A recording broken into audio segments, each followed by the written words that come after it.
ఇవాళ నాతో పాటు ఉన్నది Manoj Kumar. Manoj Kumar is actually my junior in college డిప్లొమాలో.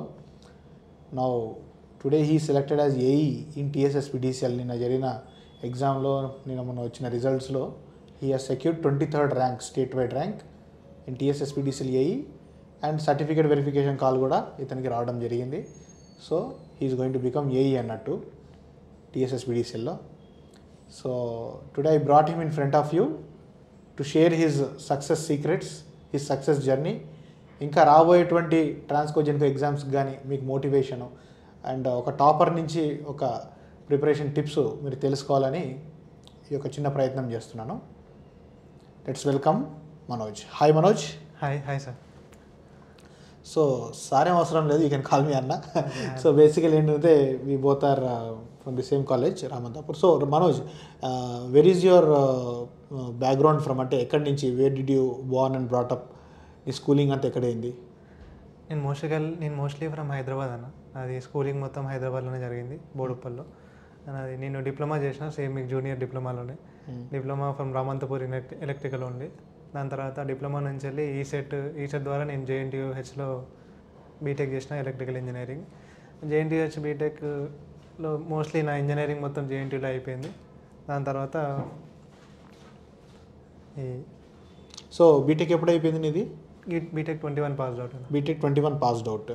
And diploma passed out 2018 passed out. Okay, నేను 14 పాస్ అవుట్, అంటే 4 years జూనియర్ అన్నట్టు నాకు కంప్లీట్లీ. సో మరి 4 years జూనియర్ అంటే నాకు తెలిసి నేను ఫైనల్ ఇయర్లో ఉన్నప్పుడు కూడా నువ్వు కాలేజ్లో లేకుండా. లేదండి, నేను వెళ్ళిపోయిన తర్వాత నీకు నా గురించి తెలిసిందా? అప్పుడు మీరు మధ్యలో మా కాలేజ్కి వచ్చి ఒకసారి మీరు ఏదో కోచింగ్ ఇన్స్టిట్యూట్లో క్లాసెస్ చెప్తున్నారు, వాటి గురించి డెమో లాగా వచ్చి చెప్పినారు. అప్పుడు నాకు ఫస్ట్ టైం పరిచయం అయ్యారు. ఓకే. అదేవిధంగా మా సీనియర్, మా డైరెక్ట్ సూపర్ సీనియర్కి మీరు సీనియర్ అని అతని ద్వారా కూడా కొద్దిగా పరిచయం. ఓకే. సో ఈసెట్ ర్యాంక్ ఎంత ఉండే నీది? ఈసెట్ ర్యాంక్ అప్పుడు 30 అన్న, 32 ఎగ్జాక్ట్గా. Okay, very good. సో నువ్వు 2021లోనేమో నీకు బీటెక్ అయిపోయింది. అవునా? 2021లో బీటెక్ అయిపోయిందని అంటే almost corona second wave period అది. అవును. సో నువ్వు ఫైనల్ ఇయర్లో ఏం జరిగింది యాక్చువల్గా? అంటే నువ్వు ప్లేస్మెంట్స్ హంగామా నడుస్తుంటుంది ఆ టైంలో, గేట్ ప్రిపరేషన్ హంగామా నడుస్తుంది. నువ్వు ఎటు సైడ్ ఉండే ఎక్కువ శాతం? యాక్చువల్గా నేను ప్లేస్మెంట్లో కూర్చోవద్దు అనే ఒక రిజిడ్ మెంటాలిటీతోనే ఉండే అన్న. అంటే ప్లేస్మెంట్లో వద్దు, ప్యూర్గా నేను ఎలక్ట్రికల్ చదివినా, ఎలక్ట్రికల్ సైడ్ ఉందామని అనుకున్నా. కానీ ఇప్పుడు అది కొంచెం కరెక్ట్ కాదనిపించింది. నార్మల్గా నేను ఇప్పుడు అనుకుంటున్నావు కరెక్ట్ కాదని.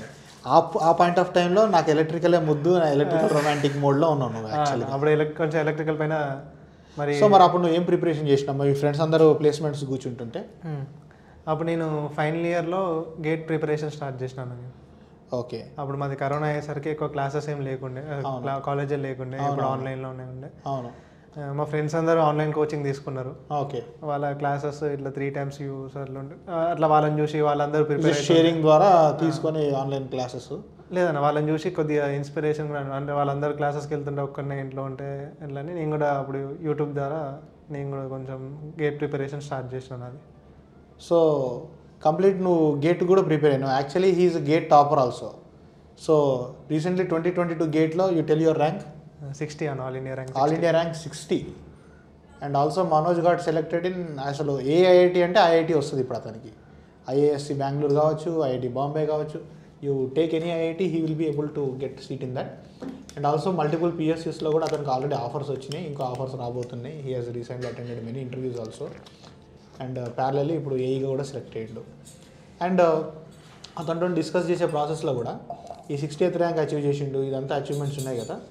ఈ ప్రాసెస్ అంతా కూడా he has not gone to any coaching, ఎటువంటి కోచింగ్ తీసుకోలేదు. జస్ట్ ఆన్లైన్లో అవైలబుల్ ఉన్న యూట్యూబ్ రిసోర్సెస్ ఇట్లాంటివి యూస్ చేసుకొని అతను క్రాక్ చేయడం జరిగింది. సో యాక్చువల్గా ఇప్పుడు ఒక క్వశ్చన్ ఏం అరైజ్ అవుతుందంటే, ఖచ్చితంగా కోచింగ్ కావాలా? ఇప్పుడు ఏఈ కావాలన్నా కానీ, లేదంటే గేట్ టాపర్ అవ్వాలన్నా కానీ, ఈజ్ కోచింగ్ డెఫినెట్లీ నెసెసరీ అనేది ఒక క్వశ్చన్ వస్తుంది. సో సర్టన్లీ మన ముందు ఎగ్జాంపుల్ ఉన్నాడు Manoj, coaching is not necessary అని. సరే కోచింగ్ నెసెసరీ కాదు, మరి ఆన్లైన్లో మల్టిపుల్ రిసోర్సెస్ ఉన్నాయి. సో వీటిని ఎట్లా ఫిల్టర్ చేసుకొని ఎట్లా చదువుకోవాలి, సో ఆ టెక్నిక్ కూడా మనకు కావాలి. So that thing we will learn from him. So యాక్చువల్గా నువ్వు ఆన్లైన్లో కూడా నువ్వు ఓపెన్ చేస్తే ఇప్పుడు మల్టిపుల్ ఛానల్ అకాడమీ ఛానల్స్ వస్తాయి, గేట్ అకాడమీ అని ఒకటి, క్రియేట్రిక్స్ డిఫరెంట్ వస్తుంటాయి. చాలా మంది వీడియోస్ పెడుతున్నారు గేట్ ప్రిపరేషన్ సంబంధించి. సో నువ్వు ఏ విధంగా నువ్వు మరి ఇప్పుడు ఒక సబ్జెక్ట్కి 100 మంది లెక్చరర్స్ ఉన్నారు, నువ్వు దాంట్లో నువ్వు ఏ విధంగా షార్ట్ లిస్ట్ చేసుకున్నావు, ఎట్లా పికప్ చేసుకున్నావు నువ్వు? స్టార్టింగ్లో బాగా కన్ఫ్యూజ్ అయ్యాదన్న ఏది చదవాలని చెప్పేసి. నాకు ఆల్రెడీ కొంచెం ఈసెట్ ద్వారా కొద్దిగా టెక్నికల్ సబ్జెక్ట్స్ మీద బేసిక్గా ఈసెట్ ఎక్స్పీరియన్స్ ఉండడం వల్ల డిప్లొమా క్యాండిడేట్స్కి ఇది ఒక అడ్వాంటేజ్ అనమాట. ఏ సబ్జెక్ట్ ఎటు చదువుకోవాలి ఏంటనేది తెలుస్తుంది. అంటే ఈసెట్ మొత్తానికి యూజ్ కాలేదు. ఈసెట్ ద్వారా నాకు కొంచెం ఏం తెలిసిందంటే కాంపిటేటివ్ పాయింట్ ఆఫ్ వ్యూలో క్వశ్చన్స్ ఎట్లా వస్తాయి, ఎట్లా చదవాలి, మన సెమిస్టర్కి కాంపిటీషన్కి డిఫరెన్స్ ఏంది అది కొద్దిగా తెలిసి ఆ కాంపిటేటివ్ ఎగ్జామ్ స్పిరిట్ యాక్చువల్గా ఎంసీక్యూస్ పెట్టడం ఎలక్ట్రికల్లో ఎక్స్పీరియన్స్ ఉన్నది. దాని నుంచి కొంచెం ఎక్స్పీరియన్స్. సో ఆన్లైన్ రిసోర్సెస్ని ఎట్లా సెలెక్ట్ చేసుకున్నావు? ఫస్ట్లో చాలా కన్ఫ్యూజింగ్ ఉన్నాయి 2-3. ఒకటే స్టార్టింగ్ నేను గేట్ 2 times రాసినాను. ఫైనల్ ఇయర్లో ఉన్నప్పుడు ఒకసారి రాసిన గేట్ 21. ఆ సార్ నాకు ర్యాంక్ సరిగ్గా రాలేదు, 3000 వచ్చింది నా ర్యాంక్. అప్పుడు నేను చేసిన మేజర్ ప్రాబ్లం ఏంటంటే ఇట్లా ఆన్లైన్లో ఒకటే రిసోర్స్ని ఫిక్స్ కాకుండా మల్టిపుల్ రిసోర్స్ని ఫాలో అయ్యి చదివిన సబ్జెక్ట్ని మల్టిపుల్ టైమ్స్ చదివి నా టైంని వేస్ట్ చేసుకొని ఎఫిషియెంట్ అంటే కరెక్ట్ టైం టెస్ట్ సిరీస్ మీద సిలబస్ని కవర్ చేసుకోలేకపోయినా చదివిన సబ్జెక్ట్సే రిపీట్గా చదివిన. అంటే ఇప్పుడు ఏం చేసిన అంటే ఒక పర్టికులర్ కంటెంట్ దగ్గర పర్టికులర్ కోర్స్లో మెషిన్స్ చదివేసిన. దాని తర్వాత కొన్ని పీవైక్యూస్ తలగపోవడం వల్ల, ఏవో 2-3 పీవైక్యూస్ తలగపోవడం వల్ల వేరే కోచింగ్ మెటీరియల్లో అవి తలిగి ఉంటే దానిలోకి వెళ్ళి వాళ్ళ కోర్స్ మొత్తం మళ్ళీ రిఫర్ చేసి సేమ్ మెషిన్స్ 2 times చదివి అట్లా కొంచెం టైం వేస్ట్ అయింది. వచ్చిన సబ్జెక్ట్స్ మీద ఎక్కువ స్ట్రాంగ్ అయిపోయినాయి, రాని సబ్జెక్ట్స్ అట్నే ఉండిపోయి గేట్ 21 కొంచెం అంత మంచిగా కాలేదు. సో దీన్ని ఏమంటారంటే travelling on 2 boats at one time అనమాట. ఒకటే డైరెక్షన్ ట్రావెల్ చేసేటప్పుడు ఒక కాలు ఇంకో పడవ మీద, ఇంకో కాలు ఇంకొక పడవ మీద పెట్టి ట్రావెల్ చేయడం అంటారు. So that is always risky. తేడా వస్తే పంగ వలుతుంది అంటారు. సో అదనమాట. సో ఎందుకంటే ఇతను ట్రావెల్ చేసేది ఒకటే డైరెక్షన్. అంటే ఒక మెషిన్స్ చదవాలనుకుంటున్నాడు. ఇప్పుడు ఒక పలానా టీచర్ దగ్గర ఒక పలానా ప్లేలిస్ట్ చూస్తున్నాడు యూట్యూబ్లో, అందులో ఏదో ప్లస్ ఆర్ మైనస్ అనిపించింది, మళ్ళీ సేమ్ ప్లేలిస్ట్ ఇంకో దగ్గర కవర్ చేసిండు. ఈ ఒక లూప్లో పడిపోయినా నువ్వు you're trying to attend perfection at 1 point.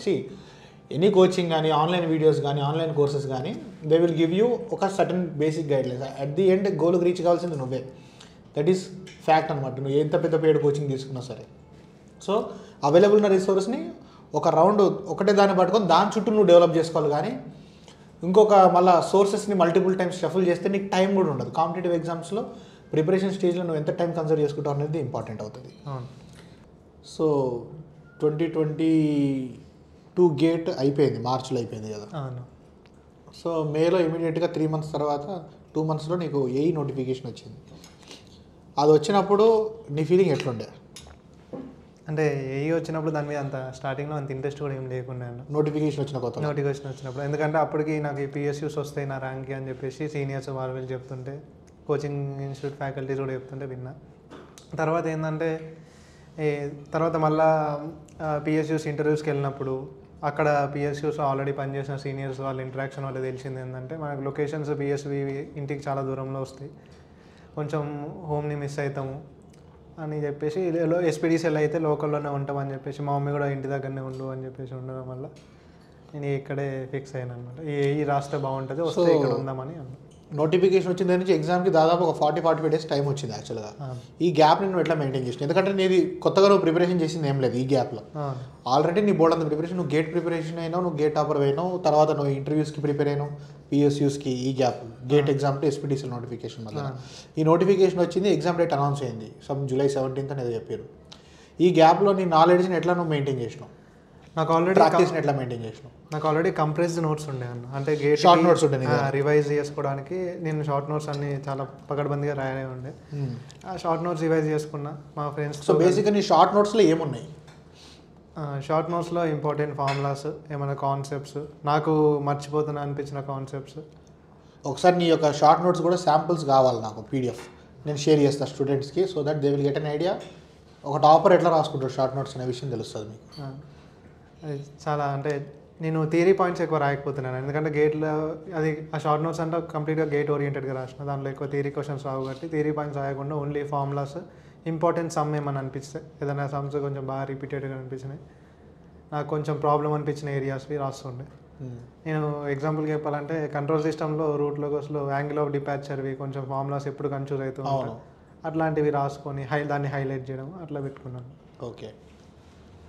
ఈ ఈ మీరు అడిగిన క్వశ్చన్కి ఆన్సర్ ఏంటన్నా, ఇప్పుడు నోటిఫికేషన్ తర్వాత నా ప్రిపరేషన్ ఎట్లుండే అంటే ఆ షార్ట్ నోట్స్ని రివైజ్ చేస్తుండే. మాకు ఓయూలో మాది ఒక గ్రూప్ ఆఫ్ ఫ్రెండ్స్ ఉండే, వాళ్ళందరితో కలిసి క్వశ్చన్స్ సాల్వ్ చేయడము. So actually Manoj MTech student, ఈ పాయింట్ మెన్షన్ చేయలేదు అనుకుంటా. అవునన్నా.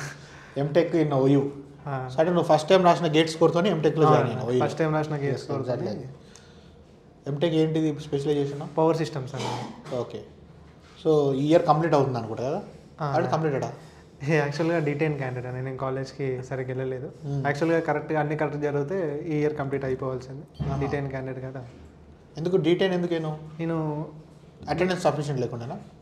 యాక్చువల్గా నేను గేట్ 21లో నాకు అనుకున్నంత రిజల్ట్ రాలేదన్న. దాని తర్వాత నేను ఖాళీగా ఉండడం ఎందుకు, ఈ గేట్ క్వాలిఫై అయినా కాబట్టి మనం ఓయూ JNTUలో వచ్చేస్తుందని దానిలో జాయిన్ అయ్యి స్టైఫండ్ వస్తుందని నాకు. ఓకే.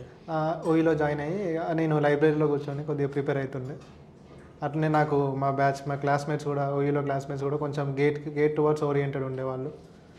అట్లా క్లాసెస్ పోకుండే, మొత్తం అన్ని సబ్జెక్ట్స్లో డిటైన్ అయ్యి ఉండే. ఫస్ట్ సెమిస్టర్ ఒకటి వచ్చిన, సెకండ్ సెమిస్టర్ చల్లారిపోతుంది ఇది. సో ఇప్పుడు బేసిక్గా నువ్వు SPDC నోటిఫికేషన్ వచ్చిన దగ్గర నుంచి ఎగ్జామ్ వరకు షార్ట్ నోట్స్ని ఎక్కువ శాతం రివైజ్ చేసుకున్నావు.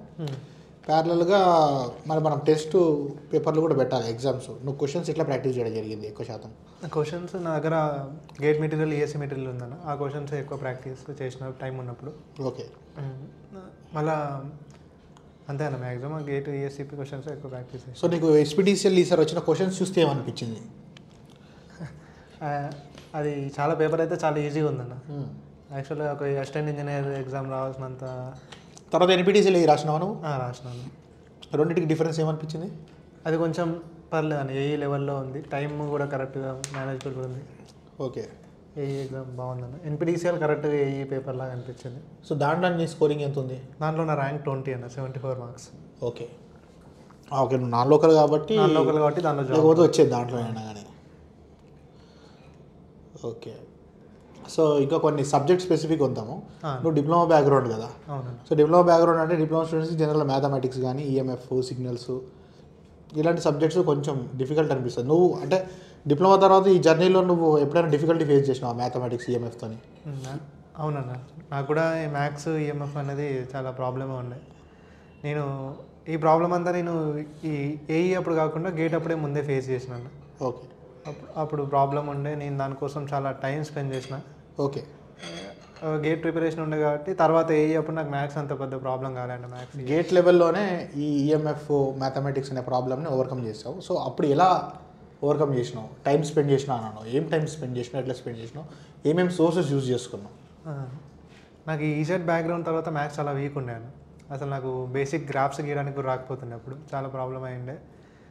అయితే నేను మ్యాథ్స్ స్టార్టింగ్స్ అంటే ఇంటర్ నుంచి కొంచెం, అంటే ఇంటర్ వాళ్ళది మొత్తం డెప్త్గా చదవలేదు, కొంచెం గ్రాఫ్స్ నేర్చుకోవడము, కొన్ని యూట్యూబ్లో ఇంటర్ వాళ్ళ వీడియోస్ చూడడము, వాటితో కొంచెం బేసిక్ నేర్చుకొని క్యాలిక్యులస్ బాగా నేర్చుకున్నా. క్యాలిక్యులస్, ఇంటిగ్రేషన్, డిఫరెన్షియేషన్ కొంచెం బాగా నేర్చుకుంటే వాటి ద్వారా మనకి యూట్యూబ్లో కూడా చాలా కంటెంట్ ఉందన్న మ్యాథ్స్ చెప్పేది కూడా. ఎస్. ఇప్పుడు ఒక సజెషన్, అదే నీ సిచ్యువేషన్ దగ్గర నువ్వు అట్లా చేసినావు. ఇప్పుడు ఫర్ ఎగ్జాంపుల్ ఇప్పుడు ఒక 2-3 నెలల్లో ఒక ట్రాన్స్కో జెన్కో ఈ ఎగ్జామ్ ఉన్నది. ఇప్పుడు కూడా చాలా మంది స్టూడెంట్స్ ఉన్నారు. ఇప్పుడు వీళ్ళు ఈ EMF కానీ మ్యాథ్స్లో పికప్ కావాలంటే ఎట్లా చేస్తే బాగుంటుంది నీ ఐడియా ప్రకారం? నువ్వు చేయలేదు అది, కానీ నీకు ఇప్పుడు వచ్చిన నాలెడ్జ్ ప్రకారం ఒక నార్మల్ స్టూడెంట్ అనేటువంటి ఏ విధంగా పోతే బాగుంటుంది అని అనుకుంటావు? నేను ఎటువంటి గైడెన్స్ లేకుండా ప్రిపేర్ అయినాను కాబట్టి నాకు కొంచెం టైం ఎక్కువ పట్టింది. అట్లా కాకుండా ఇప్పుడు వాళ్ళకి ప్రిపేర్ అవ్వాలి, టైం తక్కువ ఉంది అంటే వాళ్ళు ఆల్రెడీ ఎవరన్నా గైడెన్స్ ఉండి, లేకపోతే వాళ్ళ షార్ట్ నోట్స్ ఉండి, వాళ్ళ కోర్సెస్ కంటెంట్ ఉంటే దాన్ని డైరెక్ట్గా తీసుకొని షార్ట్ టర్మ్లో ప్రిపేర్ అవుతే బెటర్. షార్ట్ టర్మ్ ప్రిపేర్ కావాలంటే ఖచ్చితంగా ఒక ఎవరైనా గైడెన్స్, ప్రొఫెషనల్ హెల్ప్ ఉంటే బెటర్ అన్నట్టు. గైడెన్స్ ఉంటే కొంచెం బాగా హెల్ప్ అవుతుంది. ఓకే. సో సెల్ఫ్ ప్రిపేర్ అవ్వాలనుకుంటే in case suppose coaching afford చేయలేకపోతున్నారు కొంతమంది స్టూడెంట్స్, కానీ ఆ యూట్యూబ్లో కానీ ఆ వీడియో చూస్తే అర్థం కావట్లేదు, అప్పుడు వాళ్ళు ఏ విధంగా పోతే బాగుంటుంది అంట? ఏమన్నా గేట్ హ్యాండ్ రిటన్ నోట్స్ చూసుకుంటే హెల్ప్ అవుతుంది అంటావా? అంటే అది వాళ్ళ లెవెల్ ఆఫ్ ప్రిపరేషన్ పైన డిపెండ్ అయి ఉంటుంది అన్న. ఇప్పుడు మనం డిఫరెంట్ కేటగిరైజ్ చేసి చెప్పొచ్చు. ఆల్రెడీ ఒక సమ్వాట్ గేట్ ప్రిపరేషన్ ఉంది, ఇంతమందికి గేట్ అటెంప్ట్ ఇస్తే వాళ్ళు క్వాలిఫై అయినారు అంటే వాళ్ళు ఏ కోచింగ్ లేకుండా కూడా వాళ్ళ గేట్ నోట్స్ కానీ లేకపోతే ఏమైనా కోచింగ్ హ్యాండ్ రిటన్ నోట్స్ కానీ చూసి చదివి అర్థం చేసుకొని ఏఈ ఛాన్స్కో కొట్టేయగలుగుతారు. మన జాబ్స్ ఉంటాయి లోకల్వి. అసలు మొత్తానికి వాళ్ళకి ఏం ప్రిపరేషన్ లేదు, గ్రౌండ్ అసలు గేట్ స్క్రాచ్ నుంచి వస్తున్నారు. స్క్రాచ్ నుంచి రావాలి అంటే కోచింగ్ మెటీరియల్ నోట్స్ కొంచెం ఇబ్బందికరంగానే ఉంటాయి అర్థం కావడం కానీ వాటిని ప్రిపేర్ అవ్వడం కానీ. సో ఫైనల్గా ఇప్పుడు ఏడబ్ల్యూ ఎగ్జామ్ వస్తుంది, తర్వాత ట్రాన్స్కో జెన్కో ఎగ్జామ్స్ వస్తున్నాయి, ఏఈ ఎగ్జామ్స్. సో వీటికి నువ్వేం సజెషన్ చేస్తావు? అంటే ఇప్పుడు కొత్త ప్రిపేర్ అవుతున్న students, so different types of students ఉంటారు, ఇందాక అనుకున్నట్టు డిఫరెంట్ కేటగిరీస్ ఉంటాయి. ఆల్రెడీ ఎక్స్పీరియన్స్ ఉన్న వాళ్ళు, స్క్రాచ్ నుంచి స్టార్ట్ చేస్తున్నారు. సరే వాళ్ళు ఏ కేటగిరీ అయినా కానీ ఖచ్చితంగా మినిమం ఈ పలానా పాయింట్స్ని మనం ఎన్షూర్ చేయాలి, ఈ సిలబస్లో ఈ పలానా టాపిక్స్ మనం టచ్ చేయాలి ఖచ్చితంగా ఎట్ ఎనీ కాస్ట్. అట్లా అలాంటి కొన్ని టిప్స్ ఏమైనా ఉన్నాయా ఖచ్చితంగా ఇన్షూర్ చేయాల్సినటువంటి విషయాలు irrespective of the level of preparation? అంటే సబ్జెక్ట్ టెక్నికల్ అడుగుతున్నారు. టెక్నికల్లో ఎలక్ట్రికల్ పాయింట్ ఆఫ్ వ్యూలో అంటే ప్రిపరేషన్ పాయింట్లో ఫర్ ఎగ్జాంపుల్ ఖచ్చితంగా షార్ట్ నోట్స్ ఉండాలి, అదొక పాయింట్ అనొచ్చు. ఓకే, వాళ్ళు స్క్రాచ్ ప్రిపేర్ అవుతున్నా కానీ ఆల్రెడీ ఎక్స్పీరియన్స్ ఉన్న వాళ్ళైనా కానీ ఒక షార్ట్ నోట్స్ సిస్టమ్ అనేది ఒకటి వాళ్ళ దగ్గర సెటప్ చేసి పెట్టుకోవాలి వాళ్ళ దగ్గర ఉన్న నోట్స్కి, ఇదొక పాయింట్. ఆ విధంగా ఎన్షూర్ చేయాల్సినటువంటి ఇంకా పాయింట్స్, టిప్స్ కొన్ని, ఒకటి రెండు. మాక్ టెస్ట్లు అయితే పక్కా రాయాలండి. ఓకే, ఎందుకంటే మాక్ టెస్ట్లు అది కూడా ఆఫ్లైన్ మాక్ టెస్ట్లు చాలా ఇంపార్టెంట్. ఆఫ్లైన్ మాక్ టెస్టుల ద్వారా మనకి ఏంది బబ్లింగ్ దానికి కొంచెం ఎక్స్పీరియన్స్ అవుతుంది. మళ్ళీ తర్వాత షార్ట్ నోట్స్ అంటే ఇప్పుడు కొత్తగా షార్ట్ నోట్స్ రాస్తూ దానికోసం టైం వేస్ట్ చేయడం కంటే ఆల్రెడీ ఏమన్నా నెట్లో చాలా అవైలబుల్ సోర్సెస్ ఉంటాయన్న ఆన్లైన్, అవును, అటువంటి సోర్సెస్ ప్రిఫర్ చేయడం బెటర్. ఓకే, షార్ట్ నోట్స్ ఇప్పుడు ఎందుకంటే తక్కువ టైం ఉంది మనకి కాబట్టి. సో అందుకని నేను ఆల్రెడీ హ్యాండ్ బుక్ ఇప్పుడు మేడీజీ కానీ ఏఎస్ అకాడమీ కానీ ఆన్లైన్లో మనకి అమెజాన్లో ఎలక్ట్రికల్ ఇంజనీరింగ్ హ్యాండ్ బుక్ అని దొరుకుతాయి. అవి తీసుకొని దాని బేసిస్ మీద ప్రిపేర్ అవుదామని నేను చెప్పాను. యాక్చువల్లీ ఇన్ఫ్యాక్ట్ ఈ టీఎస్ఎస్పీడీసీఎల్ ఏఈ ఎగ్జామ్ అయినప్పుడు ఆ ముందు రోజు నేను ఒక లైవ్ సెషన్ పెట్టిన. యాక్చువల్గా ఈ made easy electrical engineering hand book base చేసుకొని నేను కొన్ని టాపిక్స్ రివైజ్ చేసినాను నేను లైవ్ సెషన్. మేబీ నువ్వు అటెండ్ అయినావు లేదో నాకు తెలియదు, కానీ దాంట్లో నుంచి 3 క్వశ్చన్స్ యాస్టీస్గా రిపీట్ అయినాయి. ఏది ఆ కరోనా లాస్ ఒకటి, 1/3 ఆఫ్ ఇది డీసీ కరోనా లాస్, ఇంకొక అది నాకు బాగా గుర్తుంది, ఇంకొక 2-3 క్వశ్చన్స్ కూడా రిపీట్ అయినాయి, యాజ్ ఇట్ ఈస్ వచ్చినాయి. యాక్చువల్లీ అంటే మన ఓన్ షార్ట్ నోట్స్ అయితే చాలా బెటర్ అన్న, కాకపోతే టైం లేదు కాబట్టి సో బెస్ట్ ఇంకా బెటర్ వర్షన్ నా ఫీలింగ్ ఏంటంటే సరే స్క్రాచ్ నుంచి ప్రిపేర్ అయినా కాకపోయినా కానీ ఆల్రెడీ సమ్ మెటీరియల్ అయితే ప్రింట్ అయి ఉన్నది ఆల్రెడీ ఇప్పుడు హ్యాండ్ బుక్స్ రూపంలో. దాని మీద నీకు అనిపించిన నీ యొక్క కొత్త థాట్స్ కానీ అందులో లేనివి యాడ్ చేసుకుంటా దాన్ని కూడా మనం ఒక దగ్గర కన్సల్టేట్ చేసుకోవచ్చు, ఆర్గనైజ్ చేసుకోవడానికి. దట్ ఈస్ అనదర్ వే, అంటే different ways of doing it. మనం ఎలా కావాలంటే అలా చేసుకోవచ్చు. ఆ తర్వాత నువ్వు చెప్పింది ఏంటంటే ఆఫ్లైన్లో టెస్ట్ సిరీస్ ఆఫ్లైన్ ఫార్మాట్లో రాస్తేనే బాగుంటుంది అని అన్నాను. So that is true. So దీనికి సంబంధించి కూడా నేను ఓపెన్ టెస్ట్ కండక్ట్ చేయబోయేది ఏదంటే నేను పీడిఎఫ్ క్వశ్చన్ పేపర్లు ఇస్తాను నేను నెక్స్ట్ రాబోయే నోటిఫికేషన్స్కి along with OMR sheet. So దాని students they have to download it and sit in your house ఒక 2 hours రియల్ ఎగ్జామ్ కండిషన్ లాగా ఫీల్ అయ్యి రాస్తే బెటర్గా ఉంటుంది. సో ఎంత ఆన్లైన్ టెస్ట్ సిరీస్ అయినా కానీ క్వశ్చన్ పేపరు ఓఎంఆర్ షీట్ ముంగట పెట్టుకొని రాసిందే పర్ఫెక్ట్ ఎన్విరాన్మెంట్ని సిమ్యులేట్ చేస్తుంది. అదే మనకి నిజంగా హెల్ప్ అవుతుంది. ఆన్లైన్ టెస్ట్ సిరీస్ కంటే ఎక్కువ అది ప్రాక్టికల్గా హెల్ప్ అవుతుంది. సో పీడిఎఫ్ అనేది నేను అరేంజ్ చేస్తాను అప్కమింగ్ ఇప్పుడు నోటిఫికేషన్స్కి. ఆ తర్వాత నెక్స్ట్ నీ యొక్క ఫ్యూచర్ ఇంకేమనుకుంటున్నావు? సో యాక్చువల్లీ ఎలా ఫీల్ అవుతున్నావు ఇప్పుడు నువ్వు ఏఈ సెలెక్ట్ అయినావు కదా, నువ్వు ఇప్పుడు నీ స్టేట్ ఆఫ్ మైండ్ ఎలా ఉంది? ఇప్పటివరకు ఓకే అన్న, హ్యాపీ. కానీ ఏఈలో అయితే నేను లాంగ్ టర్మ్గా నా ఫ్యూచర్ని ప్లాన్ చేసుకోవట్లేదు. నా ఎస్పీడీసీఎల్ ఏఈలో అయితే నేను ఎస్పీడీసీఎల్ ఏఈ ఇప్పుడు జస్ట్ నా ఫైనాన్షియల్ బ్యాక్గ్రౌండ్ అంత స్టేబుల్గా లేదు. కొంచెం స్టెబిలైజ్ అయ్యే వరకు కొంచెం ఎస్పీడీసీఎల్ ఏఈ చేసి దాని తర్వాత నేను ఏ గేట్స్ కొడతాను కానీ మళ్ళీ ఒకసారి గేట్ రాసాను ఐఐటీస్కి వెళ్ళి నా హైయర్ ఎడ్యుకేషన్ కంటిన్యూ చేద్దామని ట్రై చేస్తాను. Okay, very good, all the best, good thing only. So yeah, నువ్వు అప్పుడు జాబ్ వదిలిపెట్టాల్సిన అవసరం లేదు, లాంగ్ లీవ్ పెట్టుకొని పోతే అయిపోతుంది. సపోజ్ నువ్వు వెళ్ళిన తర్వాత ఇప్పుడు ఏదో జాబ్స్ కోసం వెళ్తావు, సపోజ్ నీకు నచ్చలేదో లేకపోతే నువ్వు అనుకుంది రీచ్ కాకపోతే you can come back and do the work. Resignation అనేది కాదు. సపోజ్ నువ్వు అనుకున్న గోల్ అచీవ్ అయిపోతే అప్పుడు రిజైన్ చేస్తావు బేసిక్గా. So he's having plans for higher education. Actually he doesn't want to stop here. So ఎవరికైనా అదే బేసిక్గా. సో ఫస్ట్ జాబ్ ఒకటి చేతిలోకి వచ్చిన తర్వాత దాన్ని పట్టుకోండి, ఫైనాన్షియల్గా బేసిక్ థింగ్స్ సెటప్ చేయండి. ఇప్పుడు అందరూ ఎవరు golden స్పూన్తోని పుట్టరు. we all are not from rich backgrounds, we all are from middle class or lower middle class families only. So ఇప్పుడు ఒక ఆపర్చునిటీ వచ్చినప్పుడు దాన్ని వదిలిపెట్టుకోకుండా చేతిలో పెట్టుకొని దాన్ని బేస్గా సపోర్ట్గా పెట్టుకొని తర్వాత లీవ్ లాంటిది ప్లాన్ చేయటము అలా చేసుకుంటా ఫర్దర్ గోల్స్ ఎవరున్నా కూడా చూసుకొని వీ కెన్ మూవ్ ఫార్వర్డ్. అలా చాలామంది అచీవ్ చేసిన వాళ్ళు చాలామంది ఉన్నారు. Similarly, I hope Manoj will also do the same thing. He will achieve like that. And also నా ఇప్పుడు మన ఆర్ఎల్సీ ఎడ్యుకేషన్ నా యూట్యూబ్ ఛానల్ వీటి గురించి నువ్వు అసలు యాక్చువల్లీ ఎప్పుడు తెలిసింది నీకు? నాకు మీ యూట్యూబ్ ఛానల్ నాకు డిప్లొమాలోనే తెలుసు అన్న. అప్పుడు నాకు అప్పటి నుంచి తెలుసు నిఖిల్ నక్క ఛానల్ ఉంటుండే. ఫస్ట్ టైం నేను వీడియోస్ ట్రాక్షన్ అప్పుడు ఎలక్ట్రిక్ ట్రాక్షన్ అప్పటి నుంచి చూస్తూ ఉండే. దాని తర్వాత ఎక్కువ మీ యూట్యూబ్ ఛానల్లో ఎంత యాక్టివ్గా లేరు. మొన్న రీసెంట్గా ఈ ఏఈ నోటిఫికేషన్ తర్వాత మీది కొంచెం యాక్టివ్నెస్ ఎక్కువ కనిపిస్తుంది. మా ఫ్రెండ్స్ కూడా చాలామందికి తెలుసు మీ ఆర్ఎల్సీ ఎడ్యుకేషన్ గురించి. అంటే మంచి కంటెంట్ ప్రొవైడ్ చేస్తారని అంతే తెలుసు.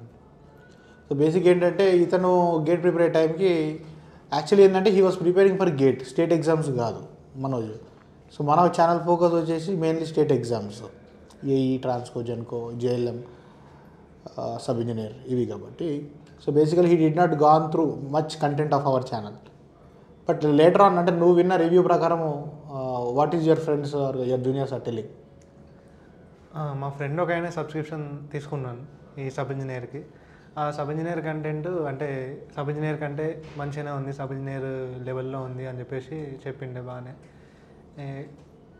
అంతేనా దాని అంటే సబ్ ఇంజనీర్ వాడు ఆ లెవెల్లో ఉంది, ప్రిపేర్ అవుతున్నాడు, సబ్ ఇంజనీర్ ప్రిపేర్ అవుతున్నాడు మన ఎస్పీటీసీఎల్. ఓకే, దానికి కంటెంట్ తీసుకుంటూ సబ్ ఇంజనీర్ కంటే హయ్యర్ స్టాండర్డ్లోనే ఉంది, సబ్ ఇంజనీర్కి ఎగ్జాక్ట్గా సెట్ అవుతుంది మెటీరియల్ అని చెప్పేసి చెప్పిండు. ఓకే, ఇది మాత్రం నిజంగానే తీసుకున్నాను వాడు. ఓకే, రెండు సాయాన్ని అప్పుడు కన్సెషన్ కోసం నేను అడుగుమని కూడా అడిగినా. సో ఇన్ఫ్యాక్ట్ ఈసారి సబ్ ఇంజనీర్ రిక్రూట్మెంట్లో కూడా అంటే నేను టెంటేటివ్గా ప్రిపేర్ చేసిన సెలక్షన్ లిస్ట్లో దాదాపు ఒక 35 మెంబర్స్ దాకా నా స్టూడెంట్స్ ఉన్నారు 200 మెంబర్స్లో. కంగ్రాట్స్ అన్న. అండ్ ఆల్సో ఎన్పీడీసీఎల్ ఏఈలో 2 ఉన్నారు, ఎస్పీడీసీఎల్ ఏఈలో కూడా ఉన్నారు అనుకుంటా ఒక 2-3. యాక్చువల్లీ నేను ఇంకా లిస్ట్ అవుట్ చేయలేదు, I have to do that. So మామూలు కమర్షియల్ ఇన్స్టిట్యూట్స్ లాగా మరి కంప్లీట్గా హంటింగ్ ఉండదు, toppers hunting. We're going very casual and natural. So అందుకే అనమాట. So anyways thank you for giving time Manoj. And ఏదైనా ఫైనల్ ఒక చిన్న మెసేజ్ ఒక సెంటెన్స్లో to future aspirants like you. Thanks అన్న. సెంటెన్స్ అంటే అది ఇచ్చేంత ఏం లేదు కానీ ప్రతి ఒక్కరు క్రాక్ చేయగలుగుతారు అన్న. నేను కూడా బేసిక్ నుంచే స్టార్ట్ చేసిన. ఫస్ట్ ఆఫ్ ఆల్ ఏంటంటే ఎవరి వాళ్ళకి సెల్ఫ్ కాన్ఫిడెన్స్ కావాలి. ఈ టైంలో ఎక్కువ డిస్ట్రాక్షన్ లేకుండా ఒక డైరెక్షన్ ఫోకస్ ఉండాలి. అంటే అది కోచింగ్ మెటీరియల్ కావచ్చు, మన సెల్ఫ్ మోటివేషన్ కావచ్చు, మన పాత గేట్ నోట్స్ కావచ్చు, ఒక డైరెక్షన్లో ఉంటే క్రాక్ చేయొచ్చు ఈజీగా ఏదైనా మీకు. సో బేసిక్ ఏంటంటే ఒక సింగిల్ మైండెడ్నెస్ పెట్టుకుంటే we can easily do it. It is not a big thing అని అనొచ్చు. బేసిక్గా yes, as far as I observed Manoj also he is not from very big background, పెద్ద కోచింగ్లు తీసుకున్నది కాదు, వెరీ నార్మల్ అనమాట completely. So very humble family background, సొంతంగా కష్టపడ్డాడు and he has achieved GATE rank కానీ ఇన్ని అచీవ్మెంట్స్ పెట్టుకున్నాడు. జస్ట్ లైక్ ఫింగర్ టిప్స్లో ఉన్నాయి అతనికి. ఓన్లీ బికాస్ ప్యూర్లీ ఒక సింగిల్ మైండెడ్ డెడికేషన్తో చేసింది కాబట్టి he could have achieved all these things. So ఇప్పుడు మీలో కూడా మనోజ్ లాంటి సిచ్యువేషన్స్ నుంచి వచ్చిన వాళ్ళు చాలామంది ఉండొచ్చు. అండ్ రేపు రాబోయే నోటిఫికేషన్స్లో కూడా మీరు కూడా ఖచ్చితంగా సక్సెస్ సాధించవచ్చు. గుర్తుపెట్టుకోవాల్సిన మంత్ర ఒకటేంటంటే ఇతను చెప్పినట్టుగా మనోజ్ చెప్పినట్టుగా సింగిల్ మైండెడ్నెస్ ఉండడం, డిస్ట్రాక్ట్ అవ్వకుండా ఫోకస్ మిస్ చేసుకోకుండా ఒకటే దాని మీద పెట్టుకోవడం. అండ్ మల్టిపుల్ సోర్సెస్ని జంప్ చేయకండి. నేను అనేక మార్లు నేను మెంటర్షిప్లో కానీ నేను యూట్యూబ్లో పెట్టినప్పుడు నేను చెప్పినా, మీరు ఒక పలానా for example YouTube channel follow అవుతారు, రియల్ రేపు అంతా యూట్యూబ్ కా ట్రెండ్ చల్ రాయా అంతే కదా. ఓ పలానా ఇన్స్టిట్యూట్ లేదు, ఇప్పుడు ఈ ఇన్స్టిట్యూట్లో ఇంకోటి ఏదో చెప్తున్నాడు, ఇక్కడ పోదామా. స్టూడెంట్స్ అంతా ఇన్స్టిట్యూట్ కంపారిజన్ చేసుకునే టైంలోనే మీకు అంతా అయిపోతుంది. ఒక పలానా బుక్ని కానీ లేదంటే పలానా ఇన్స్టిట్యూట్ కానీ పలానా వీడియోస్ కానీ పలానా ఛానల్ కానీ పట్టుకున్నారంటే దాన్నే పట్టుకోండి. అది దాని ద్వారా మీకు ఫెయిల్యూర్ వచ్చినా సరే సక్సెస్ వచ్చినా సరే ఏదైనా ఒకటి పెట్టుకోండి. ఎందుకంటే మీరు ఫాలో అవుతున్న సోర్స్ మీద మీ యొక్క సక్సెస్ డిపెండ్ కాదు. ఆ ఉన్న ఒక సోర్స్ నువ్వు ఎట్లా డెవలప్ చేసుకొని నీ యొక్క సెల్ఫ్ నాలెడ్జ్ ఎట్లా బిల్డ్ చేసుకుంటున్నావు అనేది నీ సెల్ఫ్ ఎఫర్ట్ మీదనే నీ సక్సెస్ అనేది డిపెండ్ అవుతుంది. ఎక్స్టర్నల్ ఫ్యాక్టర్ అనేది విల్ పే ఓన్లీ ఒక 30 to 40% రోల్ మాత్రమే ప్లే చేస్తుంది. ఎంత పెద్ద కోచింగ్ అయినా కానీ ఎంత మంచి బుక్ అయినా కానీ book is sufficient, book is necessary. So ఈ విధంగా మనం ఒక స్ట్రక్చర్డ్ మేనర్లో మనం ప్రిపరేషన్ చేసుకుంటే ఖచ్చితంగా మీరు కూడా గేట్ ఎగ్జామ్స్ కావచ్చు, ఏఈ ఎగ్జామ్స్ కావచ్చు, ఎనీ ఎగ్జామ్స్, ఏఈడబ్ల్యూ ఎగ్జామ్స్ కానీ ఇవన్నీ కూడా క్రాక్ చేయొచ్చు. సో ఈ ఇంటర్వ్యూ అందరూ కూడా హెల్ప్ఫుల్ ఏదని అనుకుంటాను. ఎస్, ఇంకో పాయింట్ అన్న, ఇంకోటి ఏంటంటే ఈ నోటిఫికేషన్ పడంగానే మా ఫ్రెండ్స్ కొంతమందిని చూసాం, చాలామంది ఎక్కువ అవర్స్ చదవాలన్న మోటివ్తోని రాత్రంతా చదవకుండా అంటే బుక్స్ పట్టుకొని కూర్చోవడము 18 hours per day 12 hours per day హంగామా. అట్లా అట్లా మా ఫ్రెండ్స్ చాలామంది ఉన్నారు అట్లా ఎక్కువ చదవడం వల్ల నైట్ అంతా మెలుకొని చదివి పొద్దున్న 6 o'clock పడుకొని అట్లా వేయడం వల్ల వాళ్ళకి ఎగ్జామ్ ముందు హెల్త్ డిస్టర్బ్ అవుతుంది, మళ్ళీ ఎగ్జామ్ ముందు హెల్త్ డిస్టర్బ్ అవుతుంది. అదేవిధంగా వాళ్ళు ప్రొడక్టివ్ అవర్స్ తగ్గిపోతున్నాయి. చదివిన ప్రొడక్టివ్ అవర్స్ వాళ్ళు 18 hours 12 hours చదివినా కూడా ఒక 2-3 hours 4 hours చదివే కంటెంట్ ఎంత చదువుతున్నారో 18 hours అంతే చదువుతున్నారు. కాబట్టి నెంబర్ ఆఫ్ అవర్స్ చదివిన దానికన్నా ఎంత ప్రొడక్టివ్ అవర్స్ చదువుతున్నాము అని చెప్పేసి దానికి చూసుకుంటే అదే మైండ్ని ఎక్కువ స్ట్రెచ్ చేసేస్తే ఏమవుతుంది అంటే నువ్వు ఒక 1 hourలో గ్రాస్ప్ చేసే కంటెంట్ని 3-4 hours పడుతుంది నీకు గ్రాస్ప్ చేయడానికి, because you are overburdening your mind. So proper rest, proper food, exercise కానీ లేదంటే వాకింగ్ కానీ ఇవన్నీ మెయింటైన్ చేస్తూ ప్రిపేర్ కావాలి. ఏదో నోటిఫికేషన్ వచ్చింది నేను గవర్నమెంట్ జాబ్ కొట్టేస్తా అని వేసుకుంటూ పోవడం కాదు, అన్నీ బ్యాలెన్స్ చేసుకుంటే ప్రాపర్గా ప్రిపేర్ కండి. దానికి ఏమంటారంటే ప్రాపర్ స్ట్రాటజీ ఉండాలి. వాళ్ళకి ఏమైనా హాబీస్ ఉంటే కూడా వాటిని కూడా కొంచెం హాబీస్ ఉంటే కూడా పర్సూ చేయడం, లైక్ షటిల్ ఆడడం కానీ ఒక్కొక్కరికి ఒక్కొక్క రకమైన హాబీస్ ఉంటాయి. సో వాటిని కూడా మనం త్యాగం చేయాల్సిన అవసరం లేదు, ఆడుతూ పాడుతూ ప్రిపేర్ కావచ్చు. సో ఇదే ప్రాసెస్లో నెక్స్ట్ మా దగ్గర నుంచి టీఎస్పీఎస్సి సంబంధించి ఏఈఏఈకి కూడా ప్రిపరేషన్ స్ట్రాటజీ కూడా నేను యూట్యూబ్లో పెట్టబోతున్నాను. సో దాన్ని కూడా మీరు రెఫరెన్స్గా తీసుకొని you can plan your journey for success. ఇంకా anything you want to add? And ఇంకో విషయం ఏంటంటే అన్న, ఒకసారి నోటిఫికేషన్ రాగానే చాలామంది మా ఫ్రెండ్స్ ఏంటంటే వాళ్ళ కంట్రోల్లో లేని విషయాలు, అంటే ఏ విధంగా అంటే నోటిఫికేషన్లో రిజర్వేషన్స్ కానీ మళ్ళీ ఇన్ని పోస్టులు ఉన్నాయి, మా జోన్లో పోస్టులు లేవు, మా జోన్లో పోస్టులు ఉన్నవి, ఇది వస్తుందా రాదా, కాంపిటీషన్ ఎక్కువ ఉంది అని అన్నెసెసరీ వాళ్ళ కంట్రోల్లో లేని వారి గురించి ఎక్కువ స్ట్రెస్ తీసుకొని వాళ్ళ టైంని ప్రిపరేషన్ మీద పెట్టుకోలేకుండా టైం వేస్ట్ చేసుకొని లాస్ట్కి ఏ జాబు టాలెంట్ ఉండి కూడా ఏ జాబు ఇట్లాంటివన్నీ క్రాక్ చేయలేకపోతున్నారు. అది కూడా కొంచెం అవాయిడ్ చేస్తే మన కంట్రోల్లో ఉన్నది చేసుకుంటూ వెళ్ళిపోతే బెటర్. రిజల్ట్ గురించి ఆలోచించుకుంటారు. అసలు పర్ఫెక్ట్ థింగ్ ఇది యాక్చువల్లీ చెప్పాలంటే.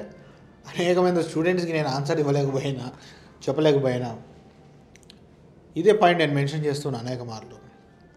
ఈ రిజర్వేషన్ కానీ పోస్టులు కానీ మన పని ఏంటిది, చదువుకొని ఎగ్జామ్ ఇవ్వడం వరకే. మిగతా విషయాల తర్వాత కాంపిటేటివ్ ఎగ్జామ్లో ఖచ్చితంగా ఒక 50% అవో లక్ రోల్ ప్లే చేస్తుంది, ఖచ్చితంగా కాదంటలేదు. కాకపోతే మన ప్రిపరేషన్ ఎంత స్ట్రాంగ్గా పెట్టుకుంటే ఆ లక్ యొక్క పార్ట్ అనేది రిలేటివ్గా తగ్గించుకుంటూ పోవచ్చు అన్నట్టు. ఇప్పుడు మనోజ్ కూడా లక్ కంప్లీట్ని అవాయిడ్ చేసినట్టు కాదు, లక్ ఉన్నది ఇప్పుడు ఆయన. కాకపోతే ప్రిపరేషన్ స్ట్రాంగ్ ఉండడం వల్ల ఆ లక్ ప్లే చేసిన రోల్ అనేది తగ్గిపోతుంది. మేబీ 50% కాదు, మేబీ అతను 30% ప్లే చేసి ఉండొచ్చు. ఫర్ ఎగ్జాంపుల్ ఇతను ఎస్పీడీసీఎల్ రాయలేదు, ఎన్పీడీసీఎల్ ఒకటే రాసిండు అనుకుందాం. ఫర్ ఎగ్జాంపుల్ ఎన్పీడీసీఎల్ అతనికి ఎంత వచ్చింది, 20 ర్యాంక్ వచ్చింది. 20 ర్యాంక్ అంటే బ్రహ్మాండమైన ర్యాంక్ అది. సో మరి ఎన్పీడీసీఎల్ ఒకటి రాసి నీకు జాబ్ వచ్చేదా? So luck is playing there, అక్కడ 30% రోల్ ఉన్నది అక్కడ కూడా. సో ఎందుకంటే ఆ పోస్టు ఆ కాంబినేషన్ రకరకాలు తిరుగుతుంటాయి. ఇప్పుడు చాలామంది ఇప్పుడు నీ తర్వాత ర్యాంకర్ కూడా జస్ట్లో మిస్ అయ్యి ఉండొచ్చు. సో ఆ అన్సర్టనిటీ అనేది ఎక్కడైనా ఉంటుంది. సో దాన్ని పట్టించుకొని ఎన్ని పోస్టులు ఏందనేది, ఇప్పుడు ఫర్ ఎగ్జాంపుల్ పోస్టులు తక్కువ ఉన్నాయి, మన ప్రిపరేషన్ ఆపుకుంటావా? ఇప్పుడు ఫర్ ఎగ్జాంపుల్ సబ్ ఇంజనీర్ పోస్టులు పడ్డప్పుడు కూడా ఒక్కొక్క సర్కిల్లో 4 పోస్టులు 5 పోస్టులే ఉన్నాయి. ఇప్పుడు ఆ పలానా డిస్ట్రిక్ట్ వాళ్ళు మరి మీరు ఎందుకు నోటిఫికేషన్ అప్లై చేసుకోకుండా పక్కకు జరగపోయారు, ఎందుకు అప్లై చేశారు, ఎందుకు ఎగ్జామ్ రాశారు? ఎగ్జామ్ రాయడం అయితే కామన్ కదా, ఆ పోస్టులు పెరగవు తగ్గవు, అప్లై చేసినా చేసుకోకపోయినా కానీ ఎందుకు మళ్ళీ దాని గురించి డిస్కషన్ అనవసరమైనది. మన సబ్జెక్ట్ అనేది ఇంపార్టెంట్, సబ్జెక్ట్ మీద ఫోకస్ చేయాలి. So very good thing, very good advice.